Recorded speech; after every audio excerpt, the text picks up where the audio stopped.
আপোনালোকক Google pay, phone pay বা Paytm নিশ্চয়কৈ ইউজ কৰে। কেইদিনমানৰ পৰা এটা নিউজ আহি আছে যে গভৰ্ণমেণ্ট 18% GST ইম্প'জ কৰি আছে 2000 টকাৰ তলৰ ট্ৰানজেকশ্যনত। এই নিউজটো ফেচবুক, টুইটাৰ, ইনষ্টাগ্ৰাম সকলোবোৰ ঠাইতে ভাইৰেল হৈ আছে আৰু বহুতো মিছকনচেপশ্যন হৈ আছে, মানুহৰ বহু ধৰণৰ কমেণ্ট আহি আছে। চ' মই ইয়াতে অকণমান আপোনালোকৰ কনফিউজনটো ক্লিয়াৰ কৰিব বিচাৰিছোঁ। ইয়াতে গভৰ্ণমেণ্ট কৈছে যে 2000 টকাৰ তলৰ যিবোৰ ট্ৰানজেকশ্যন আছে তাতে 18% GST ইম্প'জ কৰিব। এতিয়া পৰ্যন্ত ইম্প'জ কৰা নাই। এই মেটাৰটো গভৰ্ণমেণ্টে ফিটমেণ্ট কমিটিত ৰেফাৰ কৰি দিছে। এতিয়া পৰ্যন্ত কোনো ধৰণৰ ডিচিজন অহা নাই। ডিচিজন অহাৰ পিছতহে কোৱা যাব যে এইটো ইম্প'জ কৰিব নে নকৰিব। এতিয়া বহুতে ভাবি আছে যে আমি 2000 ৰুপিছৰ তলত কেনেকৈ ট্ৰানজেকশ্যন কৰিম, এতিয়াতো GST লাগিব।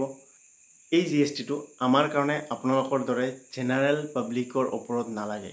এইটো পে'মেণ্ট গেটৱে এগ্ৰিগেটৰ যিবোৰ আছে like PhonePe, Google pay, razor pay আৰু বহুত ধৰণৰ এগ্ৰিগেটাৰ্ছ আছে, সিহঁতৰ ওপৰতহে হ'ব, ইয়ানি কি মাৰ্চেণ্টৰ ওপৰত হ'ব।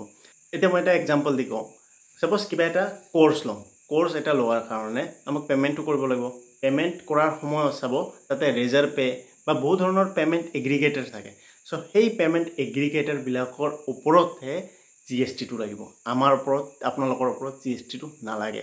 কিন্তু এইটো এটা কথা যে যেতিয়া মাৰ্চেণ্টক বা সেই পে'মেণ্ট এগ্ৰিগেটাৰবিলাকক GST দিব লাগিব, অবভিয়াছলি সিহঁতক সেই GSTৰ পইচাটো আমাৰ পৰাই ল'ব বা কমন মানুহৰ পৰাই ল'ব। সেইকাৰণে আমাৰ ওপৰতো কিছু হ'লেও প্ৰভাৱ পৰিব। আই হোপ মই এই কনফিউজনটো ক্লিয়াৰ কৰিব পাৰিছোঁ। চ' নিশ্চয়কৈ শ্বেয়াৰ কৰিব, বেলেগ মানুহৰ কনফিউজনখিনিও দূৰ কৰিব।